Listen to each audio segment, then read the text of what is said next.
All right, welcome back to Blue Grit Radio. This is your host, Eric. Today I have a guest, and it is retired Sergeant Donna Brown. And I had found Donna through social media, and I really wanted to talk about her career and her book. But before we got recruiting, we started talking about a lot of things police culture. So I'm really excited to see where this goes as far as talking about Donna and her career, being a female in law enforcement, and back when she started, how rare that was. And so a lot of her impressions back then and as they've evolved through her career and then now retired. So we will get into that and cover all that ground. But first off, thank you so much for joining us, Donna. Thank you for asking me. I really am honored. I appreciate it. Yeah, absolutely. So I just want to jump right in. I want the viewers, the listeners, to hear about you, your story, and why you chose law enforcement as your career. Okay, sure. Right up front, I really, becoming a police officer was not my choice coming out of college. I did want to work with kids, more disadvantaged kids, at-risk kids. And I retired from Florida State University. I got my degree in criminology. And of course, not knowing any better, I had that ideology, well, I want to be an investigator or a detective and work with these kids. Well, That's not how it works. We all know that now. So I started applying for jobs with the state of Florida. And they had in some of those social service agencies that needed people to work with these kids. And I kept getting rejection letters that we want women, but we want you to have 3 to 5 years of experience in law enforcement. I was like, okay. So I truly was just about tapped out of money. I said I graduated in August, and I opened up the newspaper. I'm going to date myself, where you actually look for one ads. And there was an ad. The Tallahassee Police Department was advertising for officers. And I'm like, okay. I applied, and I'm like, if I get hired, I can do this for my 3 to 5 years, get out of there, and then go back to apply for the state jobs. And fortunately, I was hired. I was one of only 5 women at the department at the time. And for the listeners, how big was the department at that time? If I remember correctly, then this was 1979. We were between 100 and 150 officers, the sworn positions. Yeah. And I was the only female on my shift for almost a year and a half before we actually started hiring some additional women. But I had an amazing group of people to work with. I ended up becoming a field training officer, worked in our training unit. I was promoted to sergeant. I came back to the street. I was a field training sergeant, which one of my favorite positions that I had. And did that for a couple of years, and then was moved into our Criminal Investigations Bureau. And in there, I supervised initially our General Property Crimes Unit, which was burglaries, those types of crimes, and moved into sex crimes or special victims for a couple of years, and then ended up in homicide, where I supervised our homicide unit for 10 years. And not long after that, I got out of there. I was like, it's time to retire. So my career was 26 years. I loved every minute of it. Some positions more than others, but I wouldn't trade it for anything. Yeah. Well, thank you for your service, and thank you for that breakdown. That is a very impressive career. So those that are in the industry know those are big shoes to fill. Those are big hats to wear, and it's a lot of different roles in a very healthy span of a career. So I'm sure the community of Tallahassee is very grateful. If they don't even know, they're very lucky to have had you stay rather than doing your quote unquote time to get into the original thing. But I think that's something kind of beautiful about a law enforcement career, and something kind of beautiful about life is that you can have a goal and you can quickly learn more once you're in it and keep going a different direction. And that's something that law enforcement certainly afforded me. It's cool to hear that happened with you, where you had a goal and an intent, and then you fell in love with what you're doing and you stayed. But certainly that's what's happened with me and a lot of the assignments I've taken on. I love it. And I said, I'm a people person. People fascinate me. Everybody has a story. And I think that just kind of that's part of what I fell in love with the job. I got to meet all kinds of people from all different walks of life, and like I said, I loved my job. Yeah, I'm glad you bring that up too, because there are a lot of people that listen in and they're looking for insight and advice as they test. And that's what a lot of my messages I receive are just asking for advice as they go through. But I like that you say you're a people person, and I'm sure that's a huge factor of why you're successful. A lot of people ignore the fact or don't pay enough credit to the fact that this is the people industry. 100% of this job is problem solving for the benefit of serving people.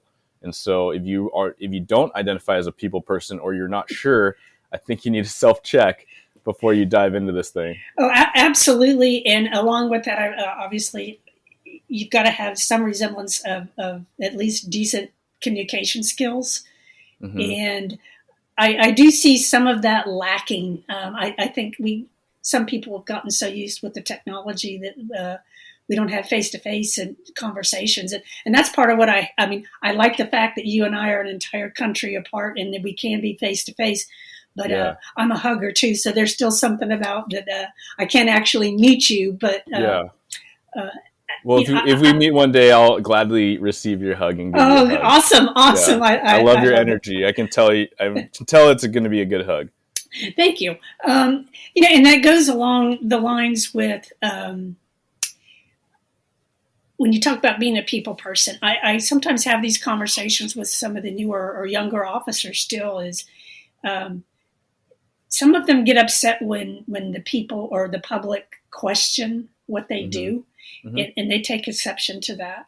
And I had the opportunity to teach or participate in every single one of our citizens police academies from the time we started it until the time I retired. And I absolutely loved that. And any chance I ever got to talk with the community, I was there.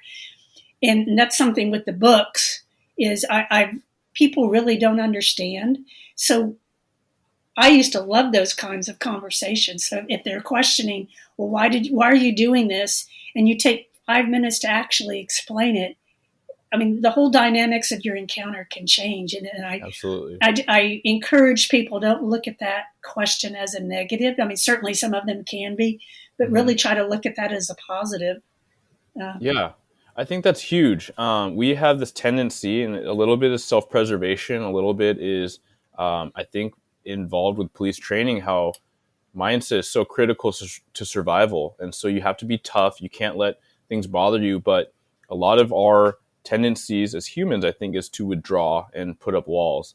And so if someone's questioning and asking a question, a lot of times I found in myself and in my peers that we will be apt to say, okay, they're questioning, they don't trust me, they think I'm corrupt, they think I'm this way, and so I'm not going to indulge.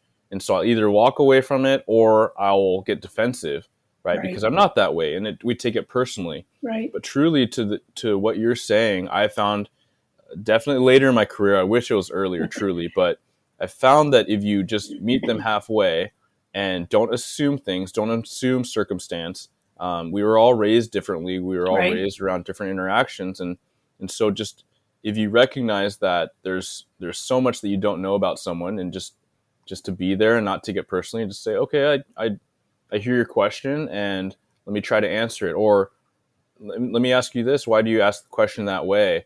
But when you do inform, then you have an opportunity, right? You can, the other person talking to you has an opportunity to listen, and they may not, or they have the opportunity to see things your way, or they have the opportunity to think about it and come back, right? Right. And I'm not a huge war story type of person, but there is one that, and I tell it for newer officers. Yeah, people love stories, so let's go. Yeah. I was asked to speak at a criminology class. We have two major universities here in Tallahassee: Florida State University and Florida A&M, which is one of the larger historically Black colleges. So I was asked to come speak, and it was about women in law enforcement. Still being the oddity that I was, although I had been, I believe I had been promoted at the time. So I was like, sure. So I went to the class, and predominantly African-American students and professor, not a problem. And it was interesting, though. We talked about 3, 4, 5 minutes about women in law enforcement. and the conversation turned very quickly. And one young gentleman asked, he said, I have a question. He says, why is it every time I approach an officer to talk, they immediately back up and back away from me? And it's like they're prejudiced. They don't want to be near me. They don't want to. And I just stood there and I let him, valid concerns and questions. Right. So I just let him go on, and all the students are nodding. And so when he finished, I was like, that's a very good question. And I can see from your perspective why you have the opinion that you have. Well, as I'm talking to him, he's sitting in a desk, and I slowly start walking towards him as I'm talking to him. And by the time I'm finished, I'm like inches away from him. Mm-hmm. And he's backing away in his desk, in his chair. He's backing away from me. Yeah. And I kind of looked at him and I said, why are you backing away from me? And he stopped and he's like, well, I don't know you. You're in my personal space. And and I'm like, I said, and then we went into about what officers are taught at the academy as far as, that safety zone and why they do that. It has nothing to do with, your race or your sex or anything like that. I don't know if you're armed. I don't know any of those things. And it was funny. I could see the light bulb come on, and everybody in the classes, and then the whole dynamics of the rest of that conversation changed. And it was an awesome experience. We just really had a give and take conversation. Yeah. And that's kind of an extreme, but I've seen that happen working the streets as well. And, I love that. It's so illustrative to the example of empathy, right? Once the tables had turned and you weren't trying to make a demonstration of him, but it ended up being that very iconic because it's just a personal space thing, at least, right? For most people. And I think that you could say that, coming out of the pandemic, like we were, there's a lot of people that just have a more heightened recognition of a personal bubble and just some space. And then you add on all the things like training and, hey, there are circumstances where people approach an officer really quickly, historically, to assault them. And so we indoctrinate them to not let people get too close, ask people to back up, put your hands up as they come in. And so it's not personal.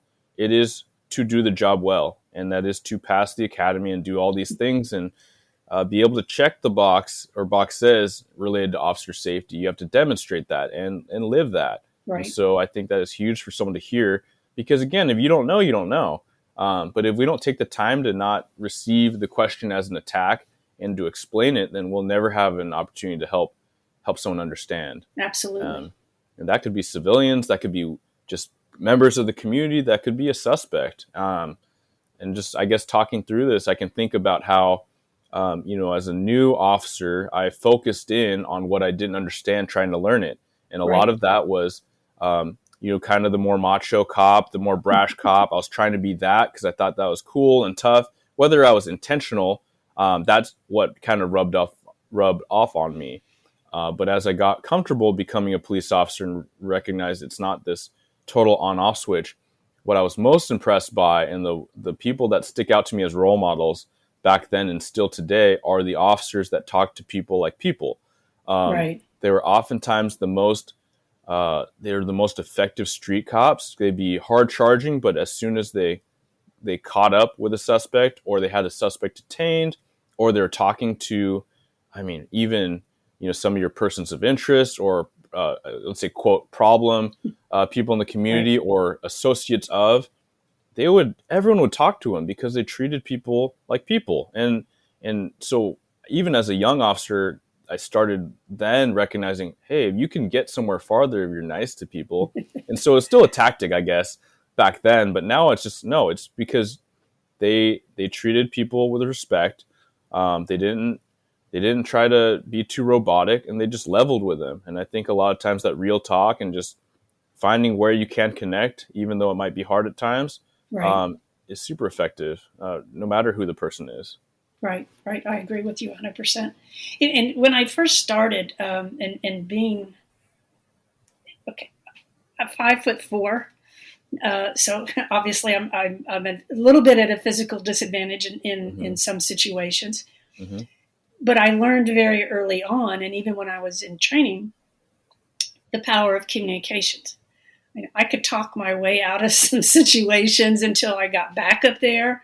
And a lot of it was, again, treating, even if they're upset or angry, just speaking to them, trying to calm things down, those types of situations.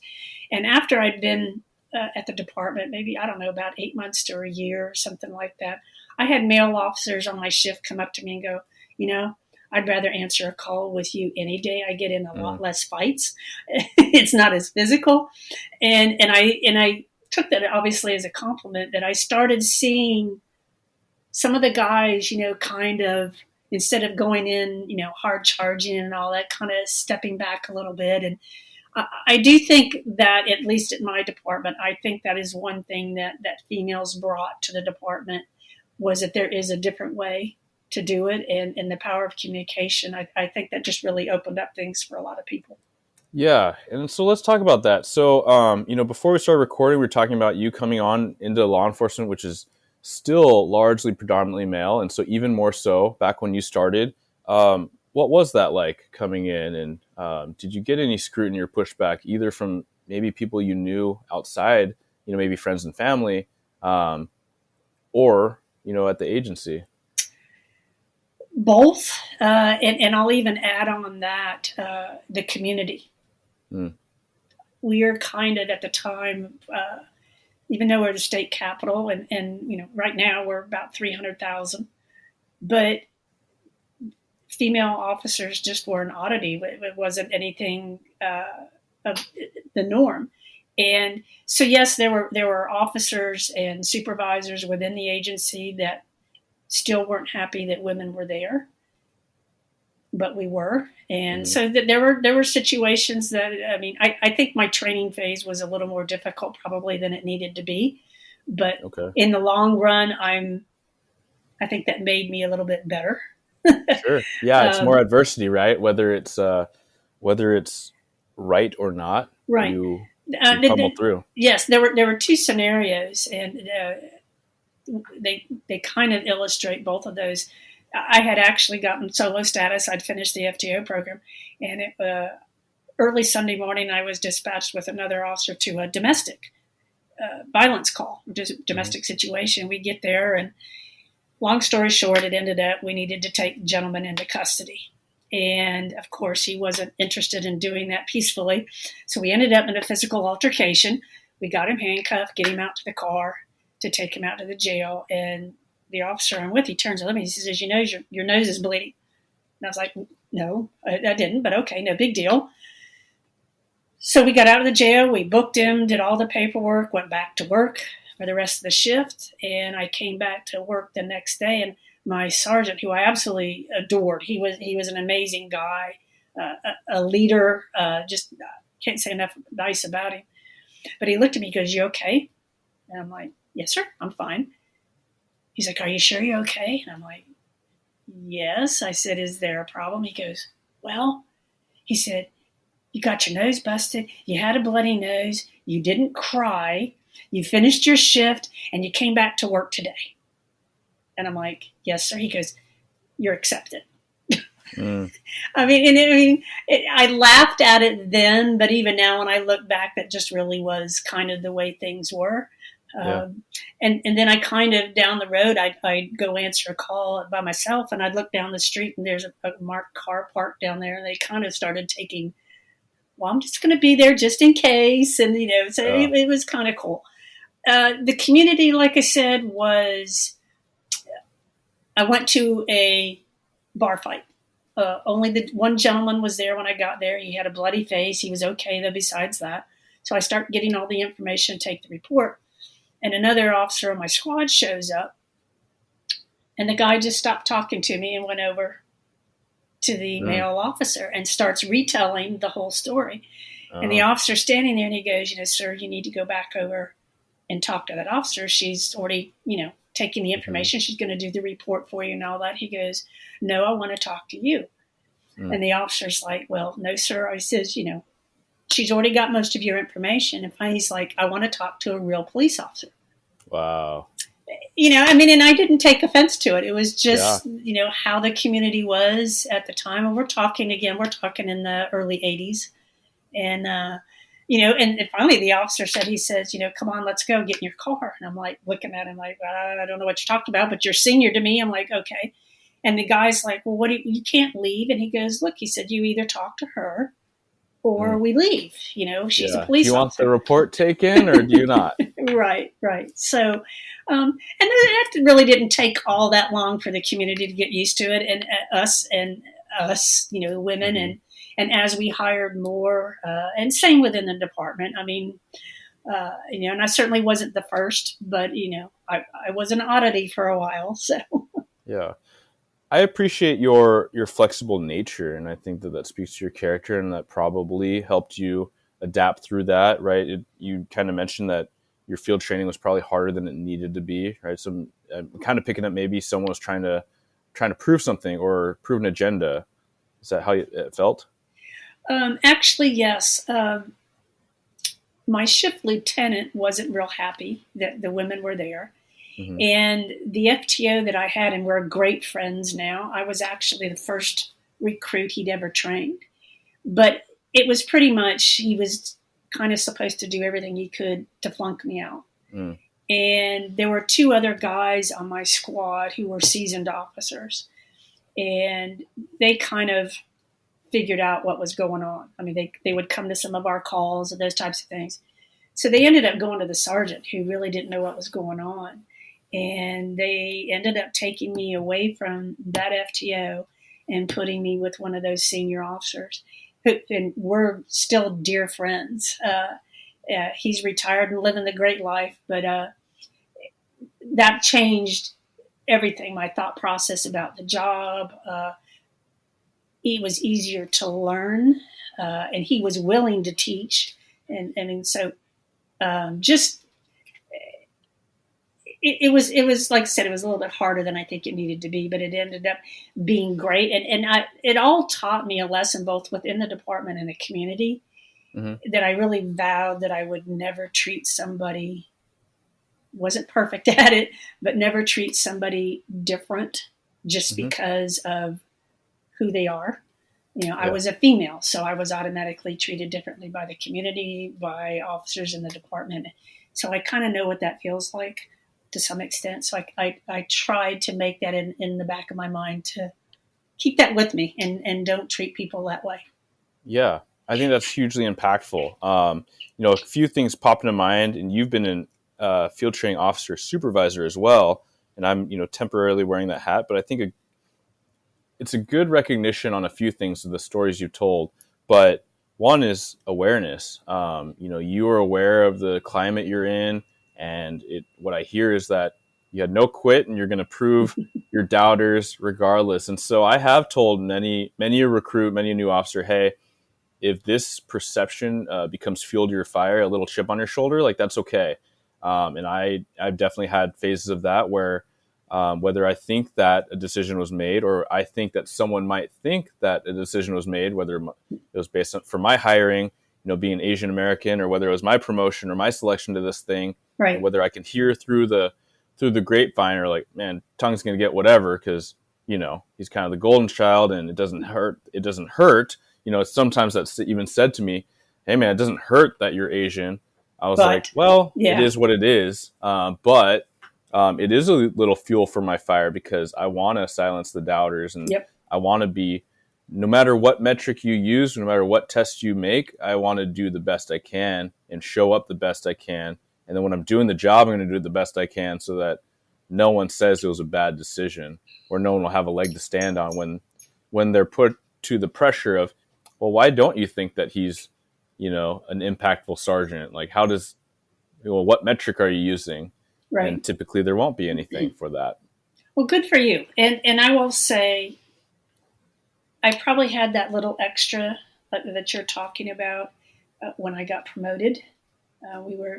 Women supervisors were very few. I really had no desire to go higher than the rank of sergeant. I liked doing police work, and at least as a sergeant, I could still have my hands in the mix. It's a good spot. Yeah. didn't want to move up and get involved with all the paperwork and personnel issues. Not that I didn't have to deal with them as a sergeant, but then especially when I took over the homicide unit, and none of these positions, mind you, I applied for. I was placed there by the administration, which is okay. But I always felt I had that extra little, you've got to do a little bit better being a female in charge of a homicide unit.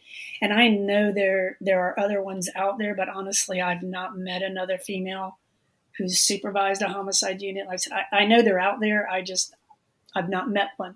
And I would love to, just to listen and have a conversation about shared experiences with that. But well, I know one. Good. She's very impressive. So, yeah, I could connect that. Nice. But yeah, we'll talk about that after. Okay.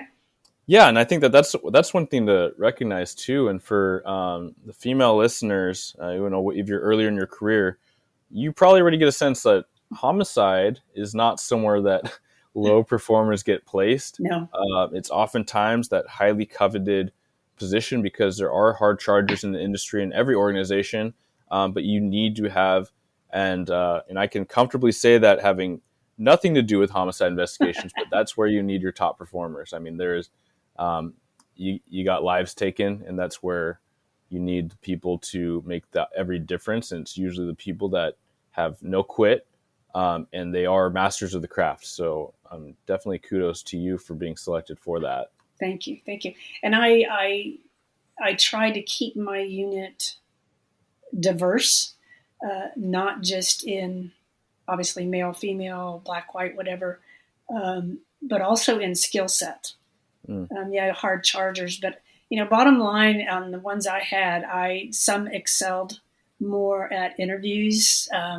Some, were better at knocking on doors and out in the community, those kinds of things. So there's a place, for all kinds of hard chargers in that kind of a unit. Yeah. And so I want to rewind a little bit on that. So to build the future leaders out there, the police leaders out there, to build an effective team, you need different roles, right? And so we can't all be cut from the same cloth. You can't have a bunch of mini-me's. I love when my officers are different than me because they offer different perspectives. They think different. Their priorities are different. And together, when we collaborate, we're going to find the best answer or a really good answer now, and we can dial it back in. I think that's huge as far as your skill set. You can't have a bunch of wide receivers on a team and be successful, right? The same thing, you're talking about gender and race, and earlier, you had the story about kind of teaching that victim a lesson in not empathy so much as just maybe some cultural competency, and maybe a little lesson in ignorance, right? And where, hey, no, this is a police officer, and you will. I do like that story. But what I want to think about, or ask some listeners to think about, is there might be times where, hey, for what we're doing. So if I have a situation, and I can think of a few where I've upset who I'm talking to, and it's probably a suspect more likely, but it might be my race is coming into question and they're super elevated. I also can be a professional and say, hey, I'm going to take a step back, and maybe this other officer can give it a shot. And sometimes it just goes with de-escalation, and sometimes it's not so much about me or pride, but it's really how can we advance the needle and get where we need to go. Correct. And sometimes that is them talking. So, but I want to introduce both, and I think that adaptability and flexibility is great. I think it'd be great if we can teach people to be less ignorant, and it sounds like you were able to do that with that person. But sometimes people are just going to be how they're going to be, and we are the professionals, we're the officials, and we'll do what we can. We can pivot, not to sacrifice our morals or our values, but to say, hey, not a big deal. You don't want to talk to me. Maybe you'll talk to this guy and say an incriminating statement. Then I'm okay with that too. Right. And I love what you said. It's not about us. And I know sometimes that's hard, and hard to do exactly what you're talking about, is to stop and step back. And what's the best path to take to get where we need to be? And if that's me stepping away, I used to get that all the time. I'd have officers like on a traffic stop at night, and some cars back then, we had the spotlights on the side of the car. And sometimes with tactics with the spotlight, the person would get so upset, well, they blinded me, and just could not get past that. And the officer would explain to him why. And nope, I ended up being, which I always told my officers, when you've made somebody unhappy, call me. And, if I can prevent it from going to internal affairs or whatever, let's do that right then and there. And most of the time, I could stand there and tell the person the exact same thing that the officer did, but coming from a different person. And I guess, quote unquote, a supervisor, but it made a difference. And so, I tried to tell officers, it's not about you. It's maybe that person's having a bad day, and maybe they don't like white females. I mean, deal with it. Yeah. And that's going to happen in more diverse cultures and communities, is that, we talked about it right before we started recording, but, the communities want a department representative of them. Correct. And so if you have a diverse community, then that should be an objective. That should be a goal. And I want to say, coming from a hiring standpoint, I don't like quotas. I don't like the concept or the notion of affirmative action. I was like, but it's not to say that we can't try to engage those communities and see where we can find candidates. Not to sacrifice standards, but I mean, we talk about standards. I know that there's some people get upset about any changing of standards, but what are we evaluating? And I think, at least for local in Washington State, a lot of it's based on this written test that the 99%, maybe over 90% would say that there's a very low correlation of that written test that every cop has to do and how good of a cop they're going to be. Right. So we can stop it right there and be like, okay, then we have a non-ideal situation to evaluate. And then we ask about oral boards. Hey, what is the correlation for high performing oral board interviewees and being a great cop? And people will be like, oh man, I hated oral board. I barely squeaked through mine. I can talk to people. I can talk to a crowd, but in an interview setting, I'm terrible. Okay, well, let's talk about that. Let's look at our process. So that's where we've tried to pivot and adapt it a little bit.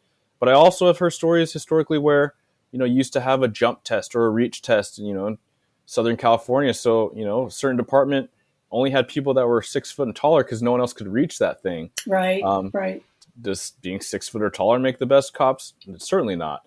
So I think that we just need to be honest with ourselves when we have these conversations. And at the same time, I can speak from my example where, much of my growing up, I wanted to assimilate. I wanted to be with your average, white American culture. And I wanted to just do all those cultural things. And so becoming a cop, I didn't want anyone, even the public, to acknowledge that I was any different. And so that was my own thing. So when I showed up to another, a family, and maybe they're Vietnamese, whereas my family's originally Chinese, I saw it on their faces. They wanted to connect. Oh, are you Vietnamese, or where's your family from? And I'm like, hey man, like, we're not talking about that. Right. Let's talk about what happened here today. But man, they were trying to connect, and I denied them that. Right. And so now I have the maturity and the insight to say, hey, like, it's not about preferential treatment, but there is a cultural understanding that me having immigrant parents, I instantly know more about their experience and how they interact in the U.S., and they similarly know more about me than maybe meeting you on the street. Right. And so why deny that? We can allow that, and it's all about, man, for us to be effective as cops, we really need that trust for that legitimacy. And so I look at it more that way, and I ask others to think about it that way. And I know that some candidates or some new officers of a underrepresented population, they're embracing it, and that's why they're getting in, and others feel uncomfortable with that. So a little bit of what I'm talking about is just a suggestion to, think about it and think about how it could affect different people. And it might be uncomfortable, but just recognize that although you didn't ask for it, certainly, it could be kind of this special trait that allows you to connect on a different level. Right. And that's, that's probably the one thing I could tell people either thinking about doing this job as a profession or who are, in their early stages of their career is, excuse me, just being a people person. I said, a while back that, and Mm-hmm. everything that we just talked about is just, I think that's just a huge key to longevity in the career, enjoying your career, opening up doors for you.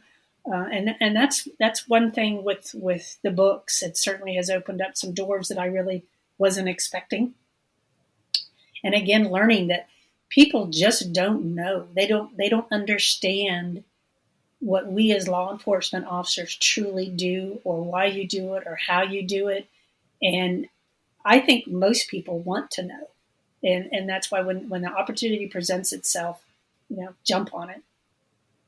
Yeah, absolutely. And so in that, one thing I don't want to forget to talk about is, we've talked about, a couple times come up as far as, your experience as a female officer, and that's not the focus, but, when we talk about even females in leadership, and representing the demographics of the community.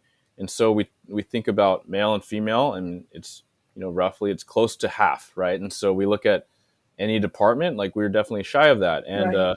And even to say, kind of like your earlier story, some of your male counterparts recognize that you had the gift of verbal judo. You could communicate effectively, and a lot of people have their own anecdotal experiences of maybe people in their family that were just mediators and more even keeled than their Right. male Right. family counterparts. And I could say that's true for my family. Right. I can also say that's true. Well, there are studies on it, right? As far as generally. And so before people get really polarized when I say something like this, but there are a lot of studies that indicate that women are better at multitasking and they're better at communicating clearly than men. I mean, there's the science. So let's just not ignore that and Right. recognize that, again, if we're going to make a most effective team, we need people from all different walks. And who better to connect with is just people from different hats, different experiences. Right. And I may get this wrong. I believe it's called the 30 by 30 initiative. I believe Yeah. it's 30% of police departments by 2030 to have them as female. And I've been following that, and happy to see that there are a lot of agencies, excuse me, signing on and trying to commit to that. Mm-hmm. And again, I like you. I'm not about hiring women to hire women, or Hispanic officers, or Asian American, just to have the numbers. Yeah. No, it needs to be quality people. And that's one thing I'll say. When I got promoted, I was number 2 on the list. So I don't have any, the process that we had, I finished number 2. So I don't, I don't want people to drop down to 81st on the list because we need a female. Right. I don't want that. I'd rather us not have any. Yeah, no, absolutely. And I think, so my department did sign on for 30 by 30. Good. And yeah, but I think that there was a missed opportunity, or maybe a misstep. And I, when it was pitched to me as being part of the hiring unit, and it wasn't my call, but I loved the concept, right? Right. To try to get to 30% female officers by 2030. Whereas our department at the time was lower than the national average, which I believe was like about 14%. Correct. I think we were hovering around 9%. And so I just trying to be objective as possible. How do we not say, hey, this should be a priority for the organization? Now, where I think we made a misstep or a missed opportunity was how we communicated that, and just to say, hey, some people looked at the site, and some messaging, didn't really resonate with what they thought as far as how we should promote equity or equality of opportunity. However, I think that when you say, hey, we're down for this message, we're down for the message of we want to support women coming into law enforcement, and we want to support women working here at this department, this organization, but we're not trying to do quotas. We're not trying to do, I think that would have been really helpful. We didn't outwardly say that, but that's what we were able to communicate when people asked. But I think that's one lesson, again, maybe for all the future and current police leaders on there. Like, I am such a fan of messaging and how we communicate things. And if you have no message, cops specifically, will create their own. So, you gotta speak to everyone and invite that communication. But I also appreciate that a lot of people came to me, just with their questions and some of their frustrations. Some of our female officers, certainly they took it a certain way, they felt. And so I'm curious your thoughts on this. You're clearly a fan, but I hear where they're coming from. But there are some female officers, not just my department, certainly regionally or nationally, that they felt like a statement like that or initiative like that cheapened their being hired or cheapened their experience. And curious your thoughts about that. I guess I might could see that perspective. Uh, do I personally see that cheapening what I went through? No, I don't. And my thought process is, and I've had a lot of women who've come after me, and I don't mean this as an ego thing, but come up to me and go, "Thank you for helping pave the way." You know, you going through what you had to go through helped make it a little bit easier for me. And that's what I'm hoping the 30 by 30 initiative can do. And I hope those women who have that thought process can certainly maybe become mentors for the newer female officers and maybe help them get into the profession, make it a little bit easier than it was for them. And I can't say that's any different for the guys. And I think anybody. A lot of people have mentors now, and that's exactly what mentors do. So whether it's female, male, black, white, Asian American, whatever, I personally don't take it as a negative. Yeah, I love that. And you bring up mentorship, and I think that is crucial for, we're in arguably the hardest times in law enforcement as a society. Sure. And so, when I think about it, how do we navigate as a young department? How do we navigate, this country in law enforcement? Mentorship is the best and simplest and inclusive thing I can think of where, hey, we take stock, the people that are here, yourself included, that are involved with police culture and writing, and we're going to get to that next. But how do we navigate and overcome these challenges? And we have to get tighter. We have to build a stronger team. And I think that's leadership and mentorship.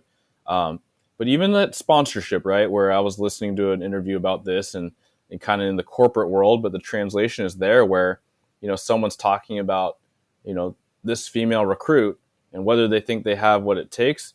I know a lot about that female recruit coming out of my hiring unit. And for me and my recruiter to be very much 100% transparent and honest and say, yeah, she's going to do big things if she keeps up on what she's doing, right? So the ownership's still on her, but if she's doing everything she's doing, stick around long enough, you're going to be working for her. And we can say that with absolute confidence. I can say that with absolute confidence of, an officer I was telling you about, that within short time, a few years, was a field training officer, crime scene team, bike officer, civil disturbance team, and now working major crimes.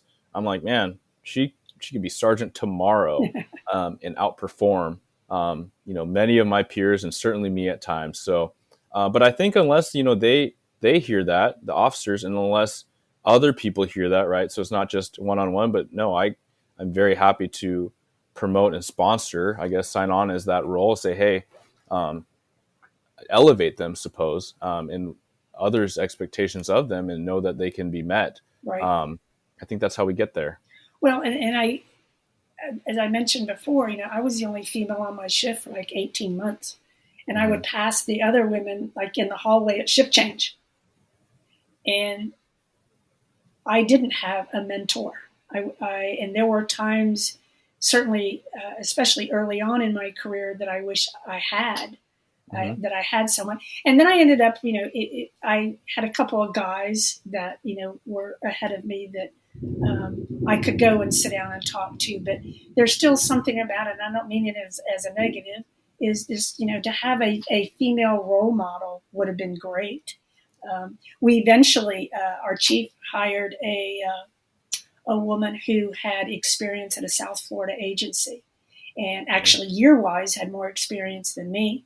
And she ended up getting promoted up to captain. Sadly, she died of brain cancer, but she actually came in and she kind of became the mentor that the five of us did not have. And so I look back on it and I'm like, again, I hope some of the women maybe who hear this or you have a conversation with, I would hope that they would look at it as a positive. I certainly understand. I don't want them, like I said, I don't want people to get hired because we need a number. So if that's their concern, I totally get that. It needs to be a quality candidate and a quality person that's hired. Yeah. And that's the thing I pitched to the recruits, right? I'm like, hey, know that you have critics out there in the community, maybe in this house, right? But it's your opportunity to prove them wrong. You know why you're here. I know why you're here. Now you got to prove it. Right. And so I think that that'll help too. And I'm confident that there's always going to be washouts of every type. Yep. But I'm confident that as people come out and they perform, they're going to demonstrate it and they're going to show. We're going to be able to validate what we did. And yeah, so the same thing. I mean, role models, just the fact that you existed, I'm sure, inspired many. There's that. It might be a little too archetypical or iconic, but that's a real thing when you have that kid or that young adult that sees a cop that looks like you or talks like you or resonates or comes from that type of environment that you did. That's huge, right? One of my most exciting hires last year was someone that was in the foster care system. And so we don't want to talk about diversity and all that, but it's really of experience, right? He has a different insight and he's going to bring so much more to the table to these broken homes, which we constantly go to. Absolutely. Than I ever would, because I don't know that system. I just know interacting it from the outside. So much of, look for, and I say for wherever you are in your career, sometimes your mentors don't find you and you have to go find your mentors, and that's perfectly good too. Very true. Very true. Yeah. All right, Donna. Well, without further ado, please tell us about your book. It's a series of 3. I just put out volume 3 in December. It's Behind and Beyond the Badge. And I'd never written a book before. And volume 1 was absolutely born out of anger. It was not long. It was 2016. Was Ferguson, Michael Brown in Ferguson. And the climate towards the profession then is similar to what it is now, of course. And it really made me angry. And not that I will support people who do the job for all the right reasons and do it with integrity and do the right thing. So I'm not saying that our profession is perfect, but it's no different than any other profession. Absolutely. I've become passionate about humanizing the badge. And with that comes the mental health aspect of that as well. So back then I was like, what can I do to maybe start to change that narrative that all cops are bad? And I came up with the idea of telling stories about police officers who are actually doing the job or had done the job, and not a book of war stories, but about the best parts of the job, the toughest parts of the job, career-defining moments, the mental health side of the job, the effects it had and can have on family members, those types of things. So it's really, they're different books, in my opinion. Yeah. So I went to, and I figured, well, you know what? My first book, I don't know how this is going to be received. So I went to people that I had worked with, and everybody in volume 1 is retired and was retired at the time I wrote the book. Sorry, we got a lightning here coming up, a thunderstorm coming. I'm glad your house is okay. No, we are. It's fine. That one was just close. And everyone I approached with the idea just jumped all over it. I didn't get a single no on the first book. And I'm like, well, this is awesome. But then I started thinking about it. I'm like, I couldn't have done my job without firefighters, EMS, our dispatchers, and especially in homicide without our forensics people. And our department was blessed, and I got to supervise them for a number of years, a victim advocate unit, a full-time, fully staffed victim advocate unit. So I'm like, you know what? I'm going to include at least one of those professions in the book as well. So I did that. And I started out with sending them all a questionnaire, and I asked them, I said, look, I really just want you to open up your hearts. This is not, and I'm I'm so proud of volume 1. And like I said, it just opened up so many doors for me with public speaking. I've been to college campuses to talk to criminal justice students, to professional groups, women's groups, book clubs. To be honest with you, there's been no venue that's been too small or too large, and totally unexpected. And I had no intention of writing a volume 2, but everybody was like, "Gosh, we love the stories, please." So I wrote a volume 2, and same thing, same positive reception. And there was a couple of years in between volume 2 and volume 3, and what took a little bit longer with volume 3 is 1 and 2 are mostly with people that were close to my hometown of Tallahassee. And I'm like, you know what? I want to get this out. And so it was a little more difficult. I had to find people that I thought would be great stories to tell. And then, of course, not knowing them personally, having to reach out and make that connection. So in volume 3, I have people, I have 2 actually from Canada. Like Georgia, I have Florida, I have North Carolina, I have Minnesota, I have Illinois, I have Texas, I have Nevada, California. And I've met some amazing people, and also, their outlook on the job and the career is pretty much universal. But talking with people from really large departments to 50-person departments, same issues, just a different perspective. So what surprised me is, especially in volume 1, I had police explorers come up to me and go, "This is the first book I've read that I think really gives me a true idea of what to expect for the profession." I had criminal justice students read it. College professor who told me, "I'm going to make this required reading for my students." Family members. I had a gentleman who had read volume 1, and he and his wife, he's since retired from law enforcement, he and his wife read volume 2 together.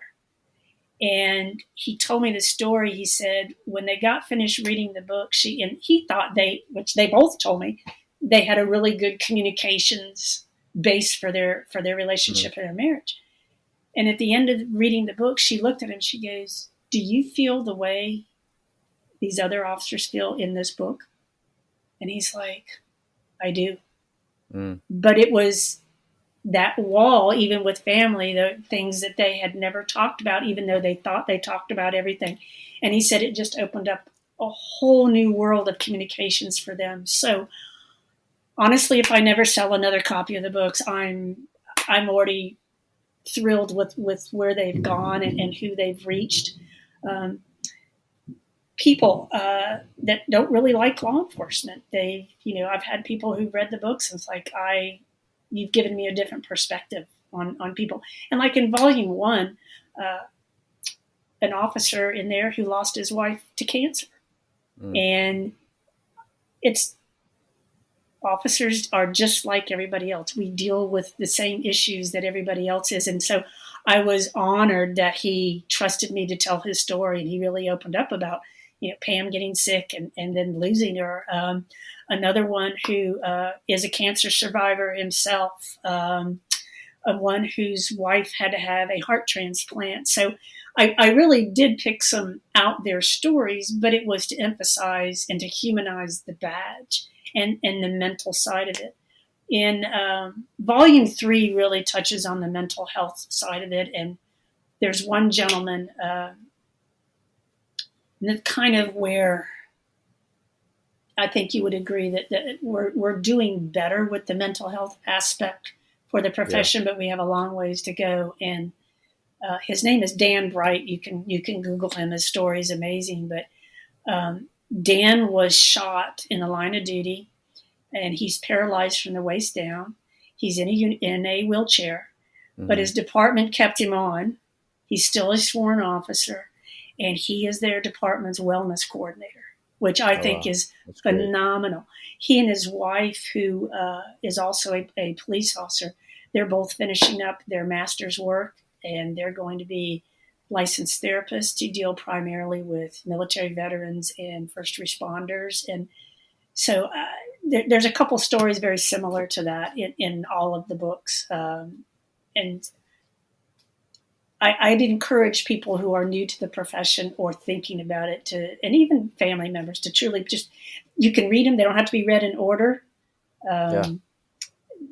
You can just pick a story or two to read. You don't have to read the whole book and stuff. So I'm very proud of them, and I just encourage people to read them.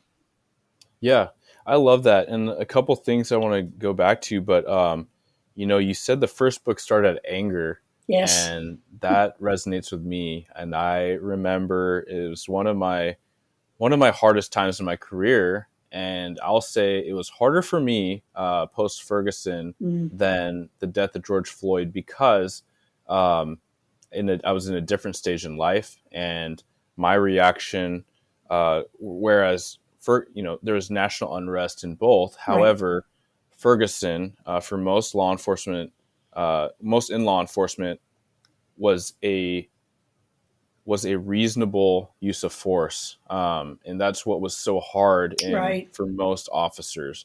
And so I reacted very poorly in how I can tell this story, in that where we'd walk around and people would just put their hands up, and we're going to a call and not even involving them. They would put their hands up, and I remember I had this, it was like Sunday, and I was going to the hardware store for a shoplift report that already occurred. And so I was just kind of walking up, and there was this large middle-aged white dude. And he was, he just kind of put his hands up in this awkward way. And at first I thought, he's like, is he waving? What is he? And then he just has this terrible, angry look on his face. And he says, "Don't shoot me." And I said, "Don't give me a reason to." And this is my my little public safety or public service announcement to all cops: do not be that. That was highly unprofessional of me. I said, "Don't give me a reason to." I was so mad, and I was so mad for all the officers that were trying to hold it together. That I know why most, as you know, and the books illustrate that, why most people come into law enforcement. And I know as a hiring sergeant why most people come in, whether they get picked up or not, is they have this heart to serve. And so I really appreciate you sharing that there are so many healthier, constructive models and pursuits you can take on, like writing. And that's part of why I started even writing articles, is frustration and things that I've seen either regionally or nationally in police, and how we can be better, and just trying to put forward that positive message. So I really appreciate these clear passion projects of yours that just help to do everything we need, which is removing that sense of other, us versus them. And that's humanizing the badge. That's also, as you pointed out, hey, you have a police family that is, thinking that they're operating very, very well, right? But maybe not optimally, right? Because you can have, like therapy can be a tool, but it's not for everyone. And exercise can be a tool, but it might not be enough, to fix your mental state. But maybe reading a shared experience where you're like, this connects with me, and that's huge. And then even sharing that with your family and say, hey, can you please read this chapter? This is where I've been for the last year. And this person puts it to better words. And, retired Sergeant Donna Brown puts it on paper in a way that I could not articulate. Right. But yeah. Well, and even in volume 1, I also included a woman whose husband was killed in the line of duty in Oakland, California. And I felt that was a perspective that those, well, even within the profession, but outside the profession, needed to hear. And in volume 2, I have the mother of a guy that was killed in the line of duty. He happened to be a friend of mine and a coworker, his mom. And to hear their perspectives about losing, a spouse or a son killed in the line of duty, again, I thought was a perspective that people needed to hear. And I get asked about, and this is my plug, is, well, why did you include forensics? They're not a first responder. They're not. They always get there after. But again, our supervisor of our forensics unit, I probably spent more time with him than I did my family over those 10 years. They see it, they step over it, they photograph it, they measure it, they collect it, they write about it, they process it, they testify to it. And I'm like, how can you not include your crime scene or forensics people when you're talking about mental health of, and I'm going to say, yes, it's the first responder world, but anyone who works in those public safety capacities, how can you not include them? And even people within the profession are like, holy moly, I never really even thought about that. And I've had so many forensics people reach out to me and go, thank you for including us. And so I really push that for agencies or whatever. If you have a, media after actions or, whatever, please include those people. And I'll use Pulse Nightclub as an example. I talked to a forensics person, and, some of those crime scenes, as you know, can take days to process. And they're in there, and they just keep hearing these cell phones go off. And in there, like they know those are cell phones of somebody who died. They have family or friends who are trying to reach them, and so those are just little things that you tuck back in, and stuff down. And I'm like, these people have to be included. They just have to be. Yeah. So that's my little plug to you if you have any say so on that. Yeah, well, that's fantastic. It's just that awareness, right? I think we are doing a better job remembering those behind the scenes, right? And that's dispatch. Like they don't get to see, so they create these images that are just as bad, maybe worse sometimes. And then they don't have the resolution, right? They don't have they don't know what happens after the call, right? They don't get to work on the report or interact with the prosecutors. And I think, prosecutors are, lawyers catch a lot of flack. And so now I think even when you say prosecutors, I think a lot of police they're reactive a certain way, but there are a lot of people that are on the same team in criminal justice. They don't have an agenda, and they have to review all these things. They have to review the photos. They have to read the detailed interviews and listen to them. Even one that popped into mind recently, and I had no idea, but we have body cams now. So public requests, there are people that work in a city clerks, whatever government agency that are reviewing all this stuff. They didn't ever sign up to do a job to see this traumatic footage, but this is now their job. And so I think it is just one of those empathy pieces that you do a fantastic job talking about, humanizing each other, humanizing the badge, but just, for everyone, like, hey, we have this thing called society and community. If we're all on the same team, we can get there, right? If we all, stop just driving these walls up and just connect and say, hey, we have this unified goal that is a safer, flourishing community, whatever that community looks like. That's what everyone wants, regardless of how you feel about police or how you feel about this system. The majority of us are just doing the best we can. And we can keep doing that if we don't, create an enemy out of each other. Well, and I've had people, officers who tell me, I don't talk about this stuff because people won't understand. And I say, I get that, but if we don't talk about it, they can't understand. And if you want support for mental health initiatives and those types of things, they have to have an idea. And so we have to talk about it. And I remember that this was at a criminal justice class at a university down near Tampa. And the way the conversation was going, I stopped and I said, do you understand what happens when you call 911? And, of course was, well, yeah, I call 911 and a cop comes. And I'm like, okay, that's a correct response. But I said, let's just throw this out there, okay? Let's say it is a situation where an officer needs to be dispatched. I said, okay, you have the person who takes the phone call.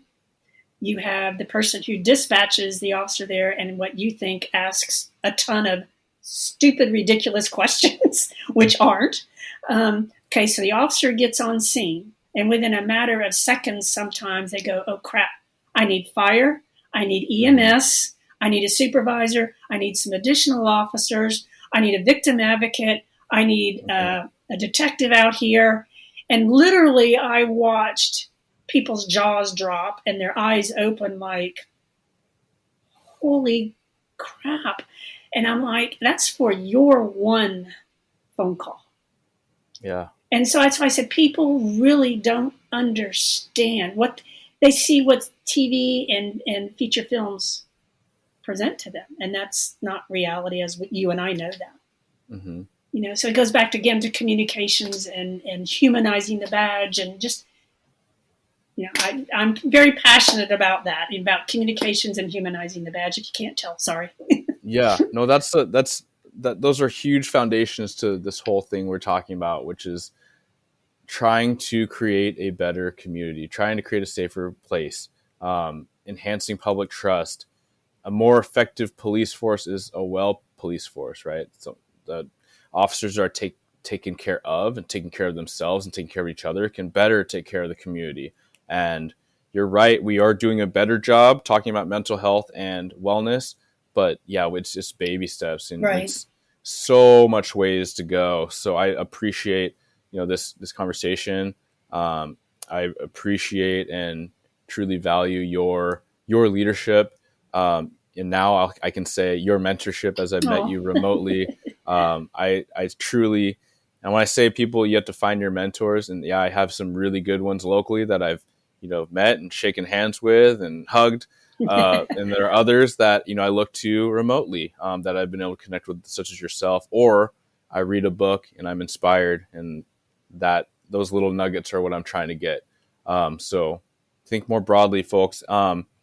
Again, thank you so much, Donna, and I'll have it in the show notes, but if you could tell the listeners where they can find more about you or connect with you. Sure. And where they can find your books. Sure.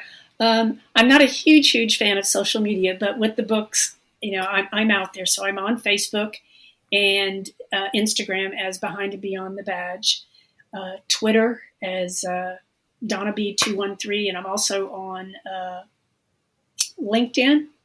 You can reach out. I think that's how you and I connected, or Instagram. Yeah. Instagram was you and Instagram, I. Instagram, yeah.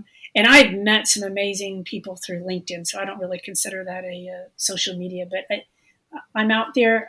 The books can be pretty much purchased or ordered through any of your favorite bookstores, but they don't carry them on the shelf. They're not number one New York Times bestsellers, so Amazon's probably the best way you can get them. They come in any format that you want. Please give them a try. I'd appreciate it. And reach out. I'm more than happy to engage anybody in conversation. Yeah. Well, you'll probably hear from me again because I want to pick your brain about your authoring. And I think that is something that is a merging bucket list goal and objective of mine, to write a book someday. So, well, and I want to touch on that just real quick. And yeah. When like I said, I didn't know how to write a book, and an officer, he's still at my old agency. He's a sergeant there. He writes murder mysteries under a pen name. And I reached out to him, and oh my God, the poor guy, I asked him a gazillion questions, and he was so patient, and I promised that I would always pay it forward. So I will do that. But it also goes into, I hear from a lot of people getting ready to retire or are retired. I don't know what to do. Everybody has a talent. I promise you. And in volume 3, just 2 real quick, Jim Russell is retired, and Jim's actually 4-year college degree is in art. That was always his passion, but he figured that wasn't going to put food on the table. So he's now retired. He has opened up his studio. It's been open for a couple of years. He is selling paintings out the wazoo. And I'm so happy for him. And he really talks about the mental health aspect. Another one is Jason Harney from Las Vegas Metro. He's retired. He's done some phenomenal documentaries. The Wounded Blue, Voices of the Blue, Repeat Offenders, some really great law enforcement related documentaries. So, there is life after law enforcement. Yeah, absolutely. And that's one last pitch for me for wellness is we talk about through the career, right? So you can take care of yourself so you can do the job. Man, what about after the job, right? And we have these pensions, and I mean, the national statistic is saddening how little of the pensions get pulled because cops aren't living long enough once they hit their retirement. So case in point, keep your purpose, keep well so that you do flourish into retirement. Don't lose you. That's what I say to people. And hey, I've been pulling my pension for 17 years now, so I'm getting every penny I can from the city. Yeah, good. Well, let's make it a couple more decades. I'm good with that. All right, fantastic. Well, thanks again, Donna. I appreciate you so much for your time, and looking forward to talking to you more. All right, thanks, Eric.